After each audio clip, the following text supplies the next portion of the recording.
नमस्कार, सौदा आपका में आपका स्वागत है। मैं हूं आशीष वर्मा और सौदा आपका में कमोडिटी मार्केट्स की ओपनिंग की बात करें उससे पहले आपकी स्क्रीन्स पर एस चांद की आज लिस्टिंग होने वाली है और गजब का रिस्पांस मिला था इस आईपीओ को।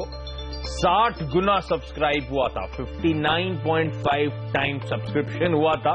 उसके बाद जो प्री ओपनिंग रेट्स आ रहे हैं, लग रहा था कि 670 रुपए का जो इशू प्राइस है उससे कम से कम 100-125 रुपए के आसपास के प्रीमियम पे लिस्टिंग होती हुई नजर आएगी, पर 700-707 रुपए के आसपास के जोन्स पे ये स्टॉक सेटल होता हुआ। और उम्मीद कर रहा हूं लिस्टिंग जब होगी तो शायद कुछ और पिकअप करता हुआ नजर आए। और ये लिस्टिंग आपकी स्क्रीन पर आएगी। एसचान लिस्ट होता हुआ 680। ये तो बाजार उम्मीद से कहीं कमजोर लिस्टिंग होती हुई महज 10 रुपए का 9 रुपए के प्रीमियम पे ये लिस्ट होता हुआ तो तगड़ा डिसअपॉइंटमेंट। और खासतौर पे एचएनआईज के लिए 205 गुना वहां पे सब्सक्रिप्शन था, उनका ब्रेक इवन तो कहीं ऊपर था। तो बट अब कुछ गेन मोमेंटम पिकअप होना शुरू, लेकिन डिसअपॉइंटिंग लिस्टिंग, इसमें कोई शक नहीं। 670 रुपए का इश्यू प्राइस था। जब ये आईपीओ आया था तब ज्यादातर लोग हाईलाइट करते हैं कि फेयरली प्राइस्ड है। उसके बावजूद इस तरह का जब रिस्पांस आया था तब लग रहा था कि लिस्टिंग में गेन शायद अच्छे देखने को मिलेंगे, लेकिन 10 रुपए ऊपर लिस्ट होता हुआ और इस समय 17 रुपए ऊपर कामकाज कर रहा है। लेकिन चलिए, मैं एसचान के मैनेजमेंट के साथ बातचीत करूंगा और बाजार के एक्सपर्ट पे भी जानूंगा हमारी रणनीति क्या होनी चाहिए इस आईपीओ पे। अब ये मोमेंटम पिकअप होना शुरू होता हुआ 3.5% ऊपर इश्यू प्राइस से। लेकिन अब कमोडिटी मार्केट्स की ओपनिंग पे फोकस करते हैं, उसके बाद एसचान पे वापस लौटेंगे। सबसे पहले आपकी स्क्रीन पे कच्चा तेल आना चाहिए। देखना होगा किस तरह की शुरुआत वहां पे होती है। इंटरनेशनली हल्के हरे निशान के साथ कच्चे तेल में ब्रेंट, नाइमेक्स दोनों में कामकाज होता हुआ आपको नजर आएगा। और खबरें अच्छी हैं, इसलिए कच्चा तेल में कुछ मोमेंटम, कच्चे तेल में कुछ उछाल के साथ इस समय कामकाज हो रहा है। अगर वो इनिशियल रेट्स आ सके आपकी स्क्रीन पर, और ट्रिगर है सऊदी अरेबिया के जिस तरह के स्टेटमेंट्स आए हैं कि ऑयल मार्केट्स को रीबैलेंस करने के लिए जिस तरह के भी कदम उठाने पड़े वो उठाने को तैयार हैं। तो होप्स हैं कि ओपेक नॉन ओपेक के जो प्रोडक्शन कट्स थे फर्स्ट हाफ के लिए वो 2018 तक शायद कंटिन्यू होते हुए नजर आए, और इसलिए भारतीय बाजारों में भी 2.5% के उछाल के साथ कच्चे तेल की शुरुआत होती हुई। इसके अलावा नेचुरल गैस आपकी स्क्रीन पर आनी चाहिए, उसमें भी इंटरनेशनल मार्केट्स में आधे % की मजबूती के साथ ट्रेड्स होते हुए। तो देखना होगा भारतीय बाजारों में किस तरह की ओपनिंग है। सोना ऑलमोस्ट फ्लैटिश लेकिन हल्के हरे निशान के साथ शुरुआत करता हुआ। कल इंटरनेशनल मार्केट में सोने ने 7 हफ्तों के लोज को छुआ था, निचले स्तरों को छुआ था, और दबाव आने की वजह यह थी कि जो सेफ हेवन बाइंग हो रही थी इस उम्मीद में कि फ्रांस के इलेक्शन का आउटकम विपरीत आने वाला, ऐसा हुआ नहीं। इमैनुअल मैक्रोन साहब जीते, उसके बाद काफी हद तक एक्सपेक्टेड है कि यूरोजोन में स्टेबिलिटी देखने को मिलेगी और इसीलिए सोने में वो प्रेशर आता हो, इसीलिए वो फ्लैट कामकाज है। सोने और चांदी दोनों में फ्लैट कामकाज। और नेचुरल गैस मैंने कहा था इंटरनेशनल मार्केट्स में आधा % ऊपर कामकाज कर रही है, और भारतीय बाजारों में आपकी स्क्रीन पर ऑलमोस्ट 3/4% के आसपास के उछाल के साथ इस समय ट्रेड्स देखने को मिल रहे हैं। बेस मेटल्स आपकी स्क्रीन पर, कॉपर फ्लैट 45 पैसा दबाव के साथ शुरुआत होती हुई। एल्यूमिनियम फ्लैट महज 15 पैसे का उछाल 121 रुपए के, लेकिन ऊपर इस समय ट्रेड्स वहां पे देखने को मिल रहे हैं। लेड में हम देख रहे हैं 139.55 के लेवल, तो 25 पैसे के आसपास का दबाव वहां पर है। निकेल में 40 पैसे की कमजोरी के साथ कामकाज होता हुआ। जिंक में हम देख रहे हैं 10 पैसे के आसपास का दबाव। तो अक्रॉस बेस मेटल्स फ्लैटिश हल्के लाल निशान के साथ शुरुआत होती हुई। एग्री कमोडिटीज, सोयाबीन 1/4% का दबाव, 7 रुपए नीचे, 2867 के लेवल्स पे शुरुआती टिक्स आते हुए। मस्टर्ड सीड में कोई प्राइस वॉल्यूम एक्शन पिकअप नहीं हुआ, ये कल के क्लोजिंग लेवल से 3705 के। ग्वार सीड 1/4% का दबाव, 9 रुपए कमजोर, 3644 के लेवल्स पे शुरुआती टिक्स। हल्दी में हम देख रहे हैं 10 रुपए के आसपास का दबाव, 5382 के लेवल्स पे शुरुआत होती हुई। रुपया देख लीजिए। बाकी एग्री कमोडिटीज आपकी स्क्रीन पे लगातार चलती रहेंगी। उसके बाद एक्सपर्ट्स के साथ बातचीत, क्योंकि एसचान के मैनेजमेंट के साथ भी आज बातचीत करनी है। रुपया आपकी स्क्रीन पर आएगा और आज रुपया कमजोरी के साथ कामकाज कर रहा है 64.51 के लेवल्स पे। 64.30 के कल के क्लोजिंग थे, तो 21 पैसा रुपया आज कमजोर, 1/3% के आसपास की कमजोरी के साथ इस समय ट्रेड्स देखने को मिल रहे हैं।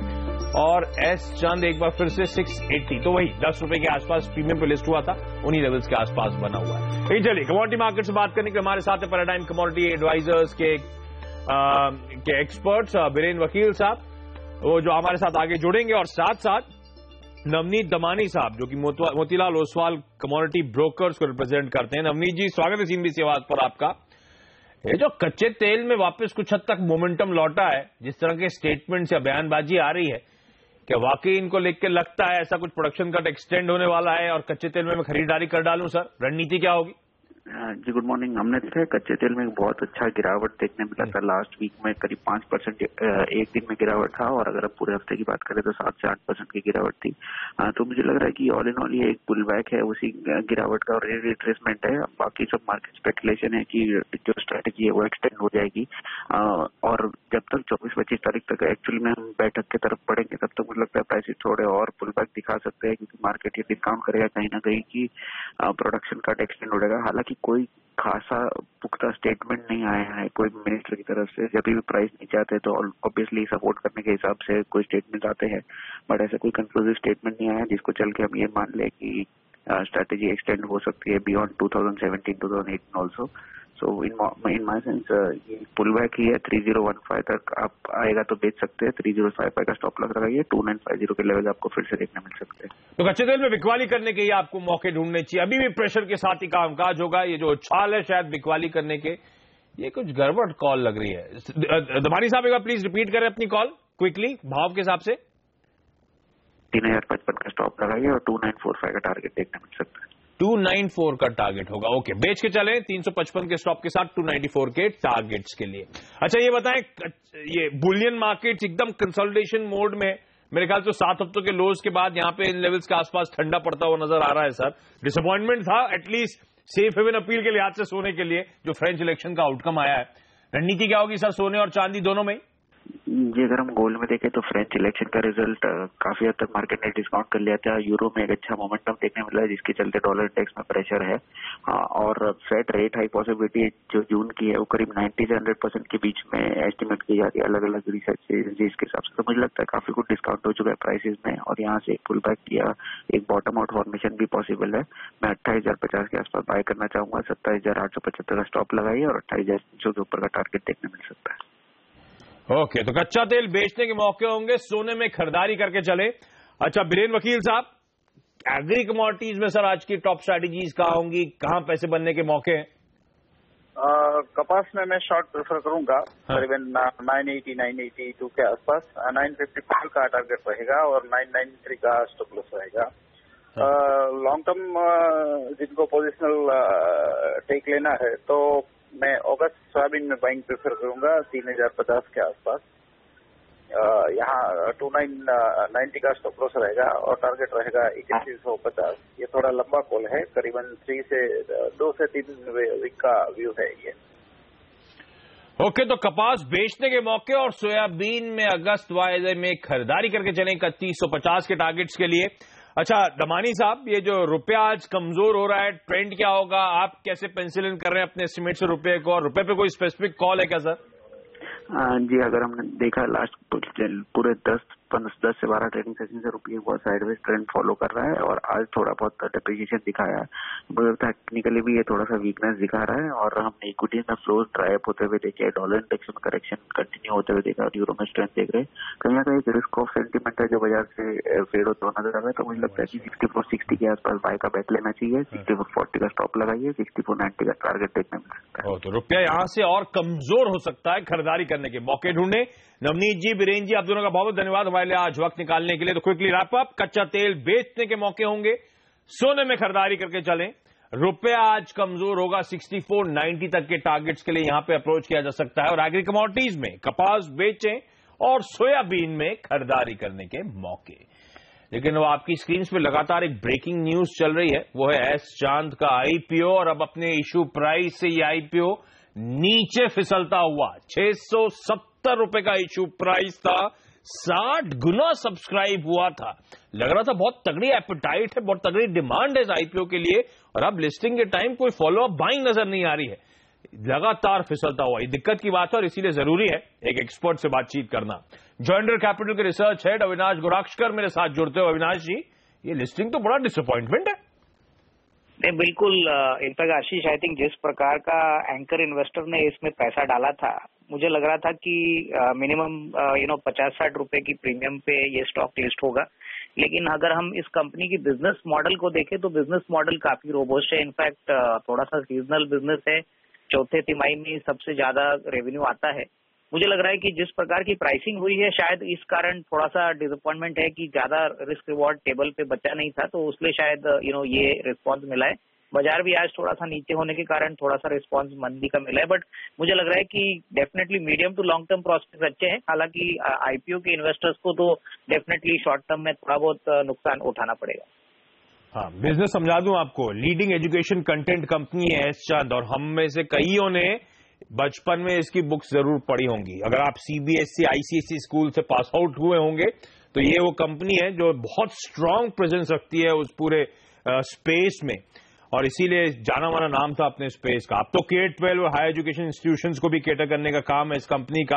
हाँ, जो अविनाश जी इशू कह रहे थे वो सीजनैलिटी का है। आसान शब्दों में बुक्स वाला की डिमांड सेशन के शुरू होने से पहले आपने देखा होगा आमतौर पर बहुत तगड़ी होती है, उसके बाद पूरा साल ठंडा कामकाज होता रहता है। तो ये एक इशू है इस कंपनी के साथ, लेकिन फाइनेंशियल्स में अच्छा मोमेंटम, अच्छा ट्रैक्शन था।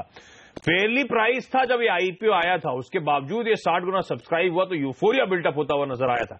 अच्छा अविनाश जी, मैंने तो लगा दिए थे 670 रुपए, उम्मीद थी आप कह रहे थे 50-60 रुपए, और कई लोग कह रहे थे 100 रुपए तक का प्रीमियम शायद मिलेगा। अब लगा दिया है तो रखूं या निकल जाऊं? ज्यादा दिल लगाने की जरूरत नहीं है। नहीं, मेरे ख्याल से अगर पैसा लगाया है तो मेरे ख्याल से डेफिनेटली थोड़ा टाइम होल्ड करने की राय रहेगी। मुझे नहीं लग रहा है कि कंपनी में कोई खराबी है। डेफिनेटली आने वाले 1-2 क्वार्टर्स कंपनी का जैसा परफॉर्मेंस आएगा उसके ऊपर आगे का स्टॉक का परफॉर्मेंस देखने को मिलेगा, बट मेरे ख्याल से होल्ड करें, आगे के मीडियम टर्म प्रोस्पेक्ट्स अच्छे हैं। होल्ड करें, मीडियम टर्म प्रोस्पेक्ट्स अभी भी अच्छे हैं। एक डर लगा रहता है एजुकेशन स्पेस की कंपनीज आमतौर पर स्टॉक मार्केट में बहुत ज्यादा कमा के नहीं देती, दिक्कतें ही ज्यादातर देखने को मिलती है, लेकिन इस कंपनी को लेकर कॉन्फिडेंस थोड़ा सा आईपीओ में आ गया था, डिसअपॉइंटमेंट हो रहा है आज, तो रखें मीडियम टर्म में, यहां से अच्छा पैसा शायद बना के ये कंपनी इवेंचुअली दे। अविनाश जी आपका धन्यवाद। और यही एस चांद एंड कंपनी, इसके आगे का आउटलुक कैसा है, किस तरह के फाइनेंशियल्स देखने को मिलेंगे, किस तरह की ग्रोथ ये कंपनी क्लॉक करेगी, इस पे बातचीत करेंगे एस चांद एंड कंपनी के managing director mister Himanshu Gupta से आगे कार्यक्रम में, और साथ साथ ब्रेक के बाद जोरदार कमाई का तत्काल ट्रेड आइडिया भी लेकर आएंगे आपके लिए।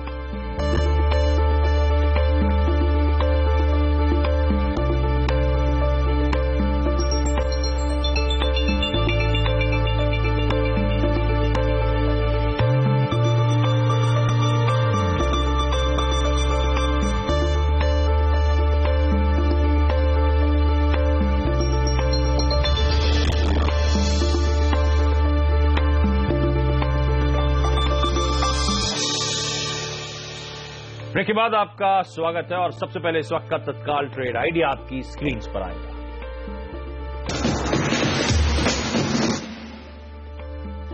IDBI capital market and securities का मानना है कि कॉक्सन किंग्स में आप खरीदारी करके चलें, 219 के लेवल्स पे अपना स्टॉप लॉस प्लेस करें, और जल्द ही आपको 228 तक के लेवल्स स्क्रीन पे नजर आएंगे।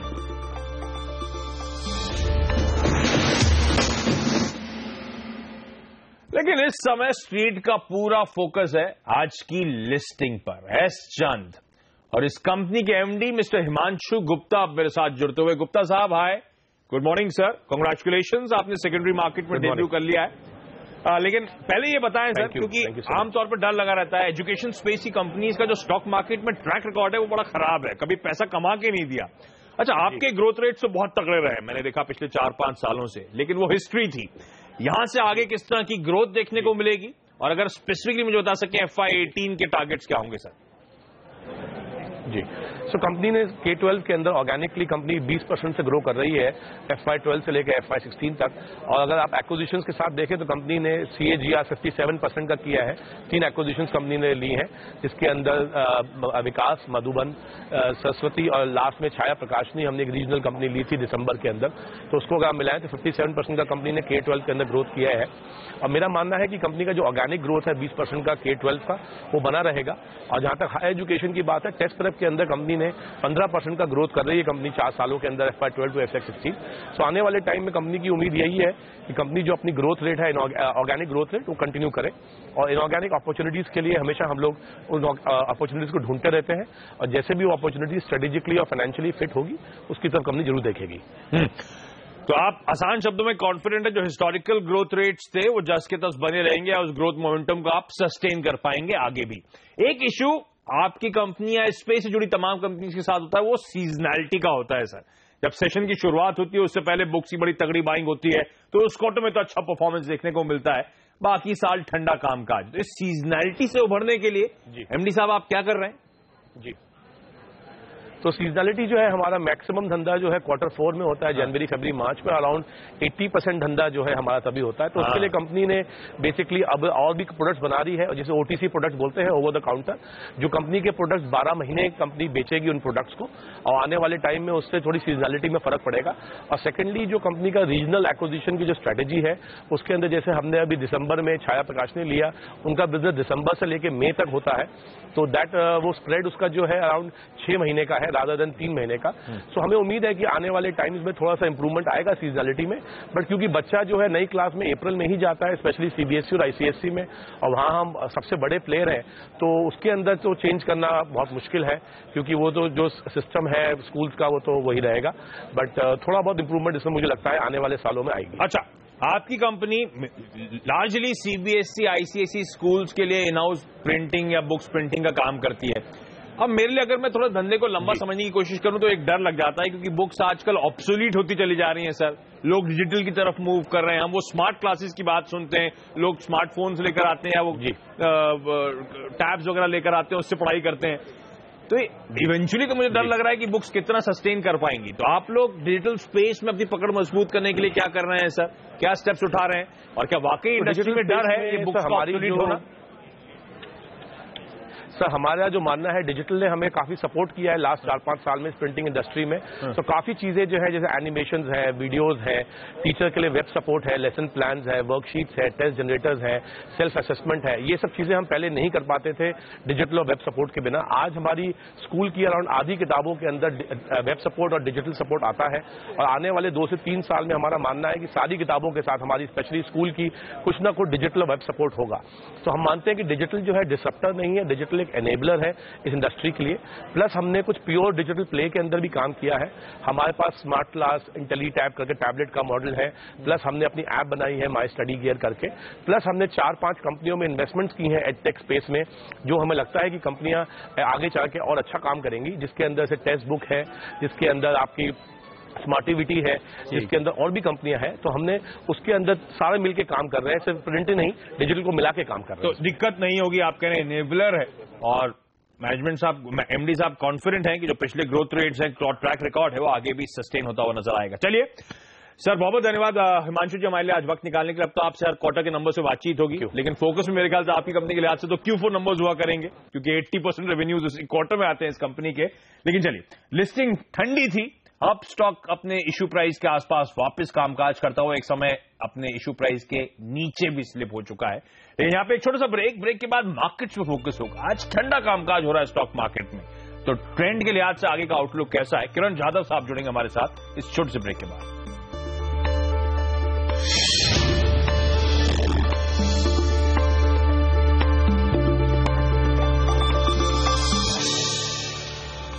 ब्रेक के बाद आपका स्वागत है, और अब kiranjadhav.com के CMD किरण जाधव मेरे साथ जुड़ते हुए। किरण, आज आपकी स्क्रीन पे सबकी सेंसेशन निफ्टी आएगा, एकदम ठंडा कामकाज होता हुआ, एकदम फ्लैट कामकाज हो रहा है। किरण, ये क्या है, क्या हम अच्छे मोमेंटम के बाद यहाँ पे ब्रेथ कैच कर रहे हैं अगले लेग के लिए, या आप इन लेवल्स के आसपास अटक रहे हैं भारतीय बाजार और अब फर्दर लेग्स नहीं है इस मोमेंटम के, इस रैली के? आपकी चार्ट रीडिंग क्या कहती है सर? डायरेक्शनल कॉल क्या होगा? आशीष जी, जो ट्रेंड है वो तो स्ट्रांग है, तो मुझे अभी तो ऐसा लग रहा है कि ब्रेथ कैच कर रही है, और ये जितना टाइम इस रेंज में बिताएगा उतना मार्केट के लिए अच्छा रहेगा। इतने बड़ी रैली के बाद थोड़ा सा रेस्ट करना भी बहुत जरूरी होता है, और ये रेंज जो है करीबन 9275 on the lower side and 9370 on the higher side, इसी रेंज में ट्रेड करता नजर आ रहा है। ये 100 पॉइंट, ये एक बार 100 पॉइंट के लेवल के ऊपर चले जाए हम 9375 के ऊपर, तो एक नेक्स्ट ब्रेकआउट कहलाएगा, और फिर 9500 की ओर हम चलते नजर आएंगे। तो मेरा मानना है कि ये होना चाहिए, पर इसके लिए इंपॉर्टेंट है कि 9270 के नीचे हम ना जाए। तो स्टॉप लॉस इसके नीचे होगा पोजिशनल के लिए। आज के ट्रेड के लिए मेरा स्टॉप लॉस और भी टाइट रहेगा, 9290 का रहेगा, और मैं एग्रेसिवली बाय करूंगा करीबन 9340 के ऊपर। 9340 के ऊपर मुझे लगता है कि आज के लिए टारगेट्स करीबन 9360, 9370 के देखने को मिल जाने चाहिए। तो अभी के लिए छोटे रिस्क के हिसाब से हम छोटे क्वांटिटी बाय कर सकते हैं, पर एग्रेसिवली 93-40 के ऊपर बाय करेंगे। तो ये जो टाइम वाइज करेक्शन ये अच्छा है बाजारों के लिए, खरीदारी करने के अभी भी मौके नजर आते हैं। अच्छा किरण, क्विकली बताएं stock specific ideas sir. TCS मेरा पहला स्टॉक रहेगा जहां पे बहुत पोजीशंस नहीं है, पर आज का अगर चार्ट देखते हैं तो एक बहुत इंपॉर्टेंट लेवल 2345 2350 का लेवल क्रॉस कर दिया है बहुत अच्छे वॉल्यूम्स के साथ, और मुझे लगता है कि 2400 तक ये स्टॉक ऊपर चलता नजर आएगा। इस ट्रेड के लिए 2340 का स्टॉप लॉस लगाना बहुत जरूरी होगा। दूसरा होगा सिंटेक्स में भी बहुत अच्छा ट्रैक्शन देखने को मिल रहा है। पिछले करीबन 10 ट्रेडिंग सेशंस का जो कंसल्टेशन हुआ उसके बाद आज अच्छे वॉल्यूम्स के साथ ब्रेकआउट हो चुका है। 113 का स्टॉप लॉस रहेगा और 122 के टारगेट्स आज या कल तक देखने को मिल जाने चाहिए। ओके, निफ्टी खरीदिए, टीसीएस और सिंटेक्स दोनों में दाव लगाने की सलाह दे रहे हैं। किरण आपका धन्यवाद। और यहां पे एक छोटा सा ब्रेक के बाद वायदा बाजार पर खास तौर पे फोकस।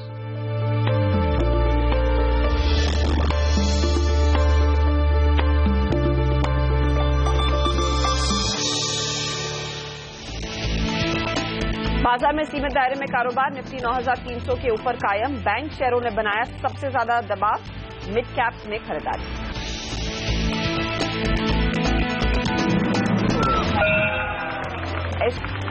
चांद की कमजोर लिस्टिंग, इशू प्राइस 670 के नीचे फिसला। शेयर मैनेजमेंट ने कहा आईपीओ से जुटाई गई रकम से 75% का कम करेंगे। बढ़ते एनपीए की चिंता से यूनियन बैंक पर 2.5% से ज्यादा का दबाव। नोमुरा की न्यूट्रल रेटिंग कायम, लक्ष्य 185 रुपए। नतीजों से पहले विजया बैंक 4% भागा। और नतीजों से पहले भारतीय एयरटेल में मुनाफा वसूली का दबाव और मुनाफा 15% गिरने की आशंका। आय और मार्जिन पर भी दबाव संभव। मिड कैप नतीजों पर भी बाजार की नजर। सिंडिकेट देना bank, Vijaya bank, Godrej consumer, InterGlobe aviation, Petronet LNG आज करेंगे अपने नतीजे पेश। और बिंदु फार्मा में 2.5% की गिरावट। हैदराबाद यूनिट के लिए यूएसएफसीए की आपत्तियां का असर। हडको के आईपीओ को शानदार रिस्पांस मिला। पहले ही दिन 63% भरा। रिटेल हिस्सा 1.5 गुना हुआ सब्सक्राइब। नमस्कार, मैं हूं हर्षदा सावंत और हमारी इस खास पेशकश ट्रेडर्स हॉटलाइन में आप सभी का स्वागत है। आज का ट्रेड लेने से पहले एक बार हमसे बात जरूर करें। 1800-209-7890 पर आपने कॉल करना है या फिर आप हमें व्हाट्सएप के जरिए भी अपने सवाल भेज सकते हैं। 7045220000 पर आप हमें मैसेज करें, व्हाट्सएप करें रादर, और हमारे जानकार आपको बताएंगे आपकी क्या ट्रेडिंग रणनीति होनी चाहिए। और बाजार पर फटाफट नजर डाल लेते हैं। आज शुरुआत तो हल्की मजबूती के साथ हुई, लेकिन ऊपरी लेवल्स पर बाजार थोड़ा सा अटका है। 9320 के आसपास निफ्टी है और महज 6 पॉइंट की बढ़त। अगर आप सेंसेक्स भी देखें तो 27 अंक की ऊपर है, लेकिन बैंक निफ्टी पिट रहा है। बैंक निफ्टी में 76 अंकों की गिरावट देखने को मिल रही है। आज वैसे बैंकिंग स्टॉक्स में दिग्गजों में प्रेशर है और bank of Baroda, ICICI bank, SBI, yes bank, ये काउंटर्स हैं जो नरम पड़ते दिखाई दे रहे हैं। और कैनरा यूनियन के नंबर्स के बाद हम देख रहे हैं मुनाफा वसूली का सिलसिला हावी है। तो ये एक वीक विकेट है। फेडरल बैंक भी अब 2-2.5% नीचे ट्रेड करता हुआ। ऐसे में क्या रणनीति आपकी होनी चाहिए और खासकर ऑप्शंस मार्केट में किस तरह की एक्टिविटी है, सब पर बात करेंगे।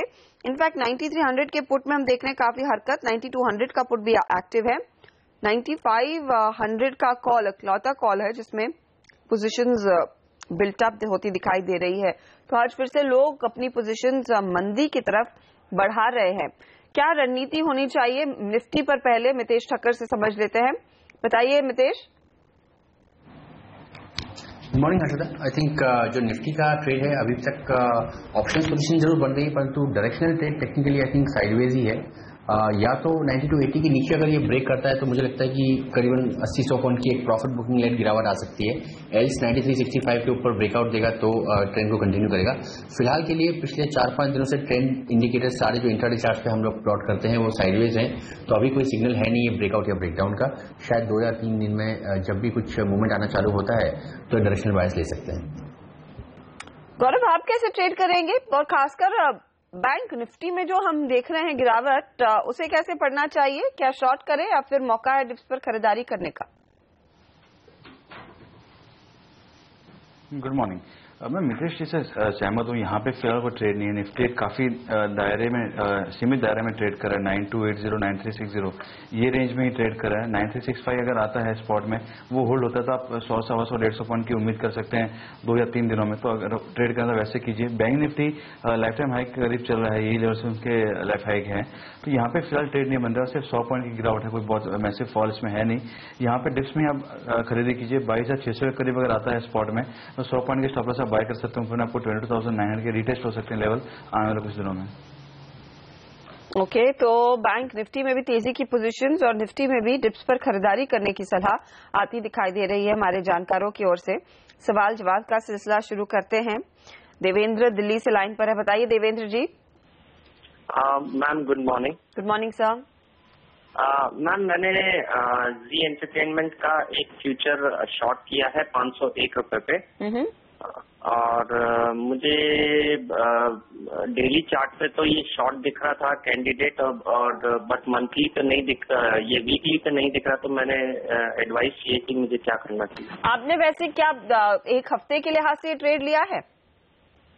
यस मैम, ये इस एक्सपायरी के अंदर मुझे डिसाइड करना है। ओके, 501 पर इन्होंने शॉर्ट की पोजीशन ली, 499 पर फिलहाल ट्रेड कर रहा है। By the end of the expiry क्या ये शॉर्ट की पोजीशन से पैसे बनेंगे मितेश? आई थिंक अर्षिता यहाँ पर ब्रेकडाउन डेली चार्ट पे डेफिनेटली आया है और मुझे लगता है वीकली चार्ट पे भी आ गया है। परंतु अगर आप इसका सिर्फ चार्ट में एक लेवल नोट करेंगे तो 3 मार्च के आसपास आई थिंक स्टॉक ने करीबन 500-501 के आसपास अच्छे बॉटम्स बनाए थे, इंट्राडे चार्ट पे भी और डेली चार्ट पे भी। आई थिंक वहाँ थोड़ा सपोर्ट है। ब्रेकडाउन थोड़ा ऊपर में आया था, थोड़ा लेट हो गया एंट्री करने के लिए, परंतु मुझे लगता है कि ट्रेंड इसका definitely short to medium term negative हो रहा है, तो स्टॉक में बने रहे। एक मुझे लगता है कि 513-517 के लेवल के ऊपर में क्रॉस नहीं करेगा, तो अगर आपको बाउंस बैक मिलता है तो थोड़ी आप पोजीशन वहां पे बढ़ा भी सकते हैं और 517 के जस्ट ₹1 ऊपर स्टॉप रख सकें। इवेंचुअली जब ये स्टॉक 500 तोड़ देगा, या शायद अभी हो जाए या फिर एक माइनर बाउंस बैक के बाद हो जाए, मुझे लगता है कि स्टॉक 475-470 की रेंज की तरफ जाएगा और वहां पे अच्छा प्रॉफिट करने को मिलेगा। तो थोड़ा सा पोजिशन ट्रेड बन जाएगा, बिकॉज पहली एंट्री जो है थोड़ी सी एक सपोर्ट के पास और एक ब्रेकडाउन के बाद हो गई है, परंतु मुझे लगता है कि ट्रेड काफी अच्छा है। डायरेक्शनली इसका बायस नेगेटिव है। इस बीच एक बड़ी डेवलपमेंट आती हुई विलफुल डिफॉल्टर के मामले में, याद होगा आपको, विजय माल्या को लेकर कई बैंक्स कोर्ट पहुंचे थे और सुप्रीम कोर्ट ने विजय माल्या को दोषी पाया है और ये कहा है कि विजय माल्या को 10 जुलाई को खुद सुप्रीम कोर्ट में पेश होना चाहिए। ये फिलहाल सुप्रीम कोर्ट का आदेश आता हुआ विलफुल डिफॉल्टर वाले मामले में ये एक बड़ा झटका होगा विजय माल्या के लिए, क्योंकि पहले एक्सट्रेडिशन ट्रीटी साइन हो गई है और जैसे आपको पता है कई ईडी और सीबीआई के अफसर गए थे उनको वापस भारत लाने के लिए यूके से, और अब ये बड़ी डेवलपमेंट आती हुई कि सुप्रीम कोर्ट ने विजय माल्या को दोषी पाया है और कहा है कि 10 जुलाई को विजय माल्या सुप्रीम कोर्ट में उपस्थित हो और देखना होगा कि यहां से अब फिर अगली सुनवाई में क्या डेवलपमेंट्स आती हुई दिखाई देंगी। लेकिन एक बहुत बड़ा मूव है, खासकर जब वैसे भी कई बैंक्स फंसे हैं उनको लोन देकर, और क्योंकि उन्होंने विलफुली उनको चुकाया नहीं है, विलफुल डिफॉल्टर बन गए हैं। ये मामला कोर्ट में गया था और कोर्ट की ओर से फिलहाल सुप्रीम कोर्ट की ओर से यह आदेश आता हुआ कि वो दोषी है विलफुल डिफॉल्ट के मामले में और उनको 10 जुलाई को कोर्ट में उपस्थित होना चाहिए। इस पर और भी डिटेल्स हम लेकर आएंगे। ये समझना अहम है कि क्या क्या कहा है जज ने, उससे अंदाजा लगेगा कि कितनी कड़ी कार्रवाई होती दिखाई देगी विजय माल्या के खिलाफ इस मामले में। इस पर आगे और अपडेट्स हम लेकर आएंगे जरूर। ये फिलहाल जानकारी आती हुई सुप्रीम कोर्ट से सीधे। अब तक वो बिल्कुल भी कोर्ट में पेश नहीं हुए हैं, कंटेम्प्ट ऑफ कोर्ट हुआ है और इसीलिए सुप्रीम कोर्ट ने इनको एक और बारी पेश होने के लिए कहा है और 10 जुलाई को उनको खुद पेश होना होगा। ये सुप्रीम कोर्ट की ओर से आदेश आया है। इस बीच सवाल जवाब का सिलसिला जारी रखेंगे जब तक कोई और डिटेल्स नहीं आते इस मामले में। गुरप्रीत हमारे साथ लाइन पर है नागल से, बताइए गुरप्रीत।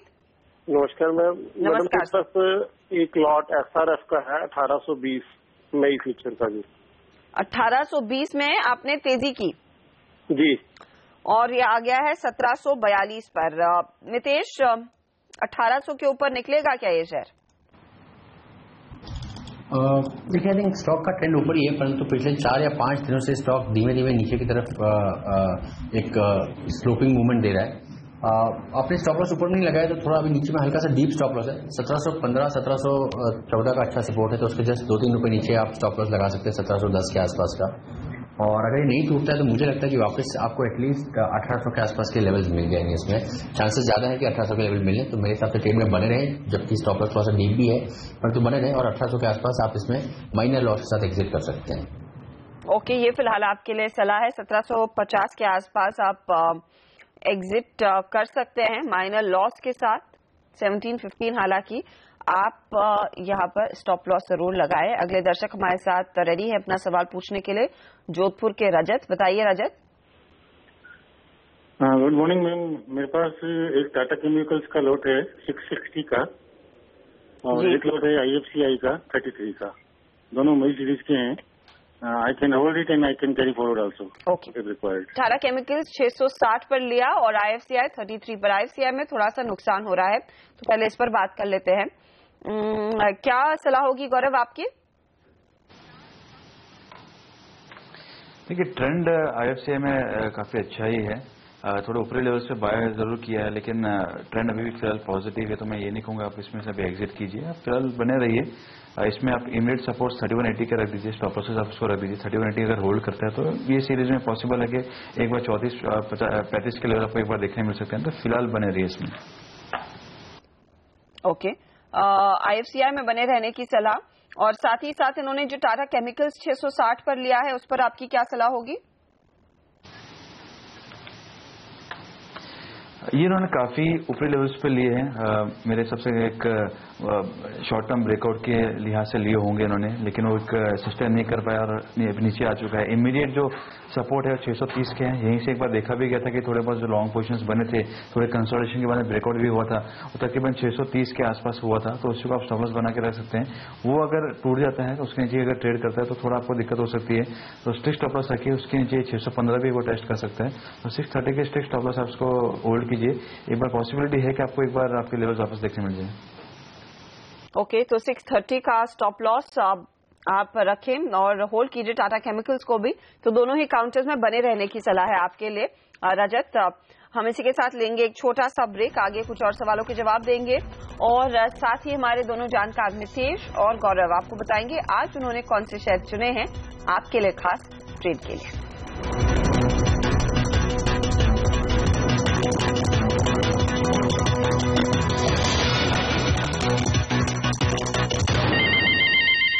आप देख रहे हैं ट्रेडर्स हॉटलाइन CNBC आवाज पर। भारतीय बाजारों में आज हमने देखा है कुछ मुनाफा वसूली हावी होती हुई, खास बैंक निफ्टी अब 75 पॉइंट नीचे है, हालांकि सेंसेक्स और निफ्टी हल्की सी बढ़त पर कारोबार कर रहे हैं। ऐसे में आपकी क्या ट्रेडिंग रणनीति होनी चाहिए? क्या ऑप्शंस के जरिए इस बाजार में एक एक्टिव ट्रेड खड़ा किया जा सकता है? ये पहले समझ लेते हैं गौरव विस्तार से। गौरव बताइए।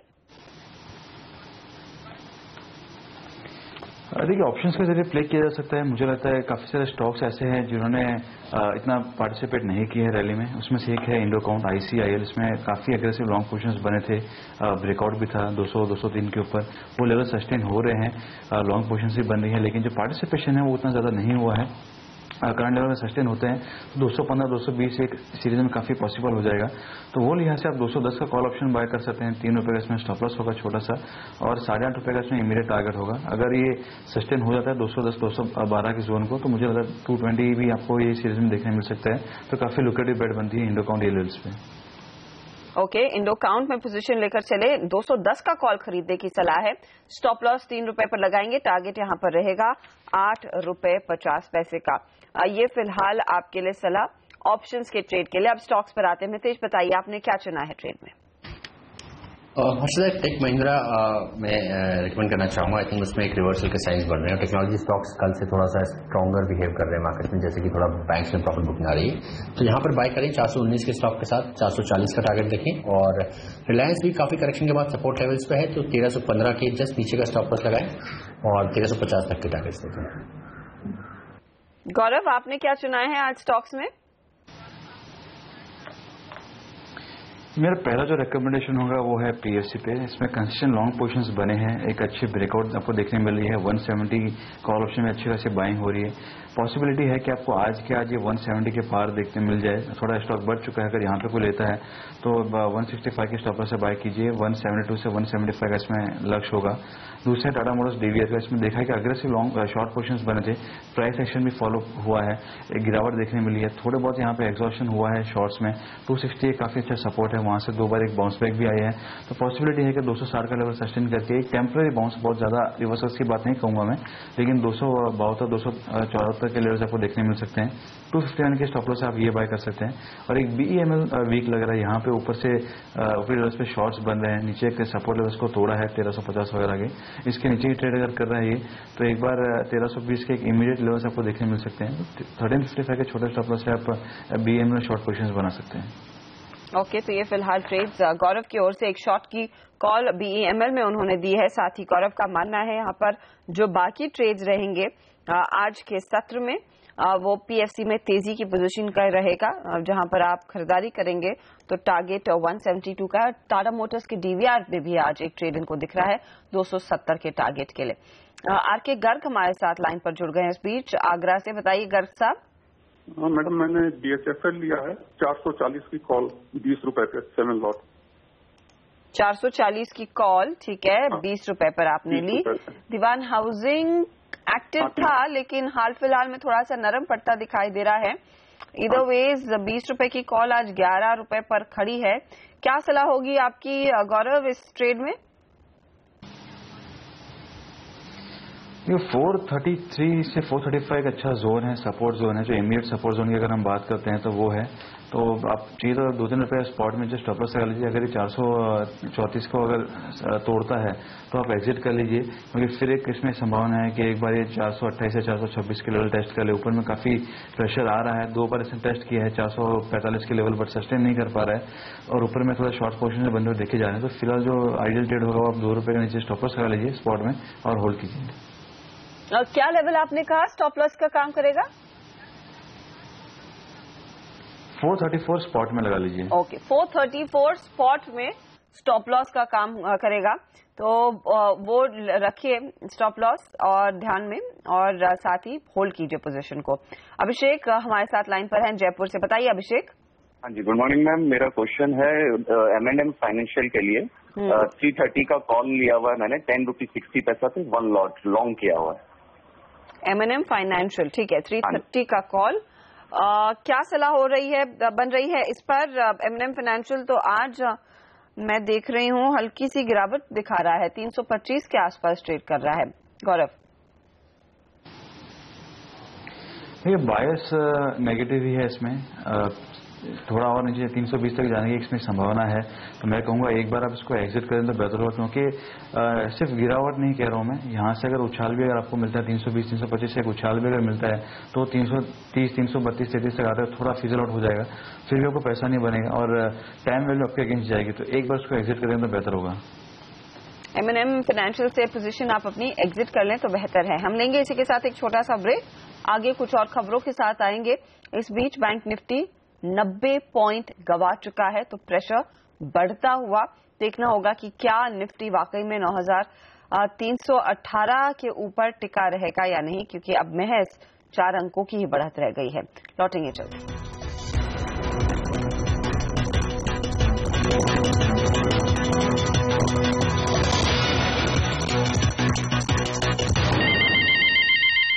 और हमारे साथ हमारे अगले दर्शक लाइन पर जुड़ गए हैं, उनसे बात करते हैं। दीपिका शर्मा जयपुर की रहने वाली हैं ये। दीपिका, बताइए क्या ट्रेड लिया है आपने? मैम मेरे पास सन टीवी की मैम लॉट है मैम, 931 का। सन टीवी 931 पर? जी मैम। और एक है अशोका लीलैंड मैम 9220। 9220। आपने तो बहुत ऊपरी लेवल्स पर दोनों पोजीशन ले रखी है दीपिका, एग्जिट लेने के बारे में क्यों नहीं सोचा अब तक? मैम 2 महीने हो गए मैम रोल ओवर करते मैम। आपकी चैनल में बताया था 96 जाएगा ये अशोक लीलैंड मैम। देखिए वो व्यू तो आया था, लेकिन आपने ये भी पढ़ना है कि स्टॉक किस तरह से रिएक्ट कर रहा है बाजार को देखकर, तो आपने पहले एग्जिट ले लेना चाहिए था। वैसे अब 9225 पर इनकी पोजीशन है, या 9220 के आसपास, और 2 महीने से रोल करती आई है। पिछले 2 महीने में तो पूरा माहौल बदल गया अशोक लेलैंड का। बताइए इस पर आपकी क्या राय बन रही है Nitesh? Sir ji, I think जो आपने कहा काफ़ी इम्पोर्टेंट है। अगर कॉल्स देते भी हम लोग यहाँ पर तो स्टॉप लॉस के साथ में देते हैं, क्योंकि हमें भी पता है कि सारे कॉल्स सही नहीं जाने वाले हैं, और जो कॉल्स गलत जा रहे हैं उसमें से आपको जल्दी एग्जिट लेनी चाहिए, और जो प्रॉफिटेबल कॉल्स है उसमें ज़्यादा कमाने का सोचना चाहिए।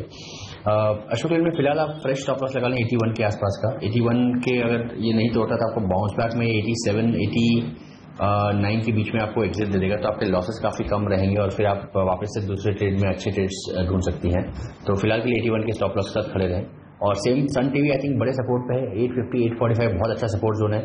तो यहाँ पे आप 845 के जस्ट नीचे का ₹2 नीचे का स्टॉप लॉस लगा के होल्ड करें। और मुझे लगता है कि अगर ये स्टॉक बाउंस बैक देगा तो काफ़ी ब्राइट चांसेस है कि इसका बाउंस बैक स्ट्रॉगर रहेगा, और ये स्टॉक 918 से लेकर 920 तक की रेंज में आपको एग्जिट दे सकता है।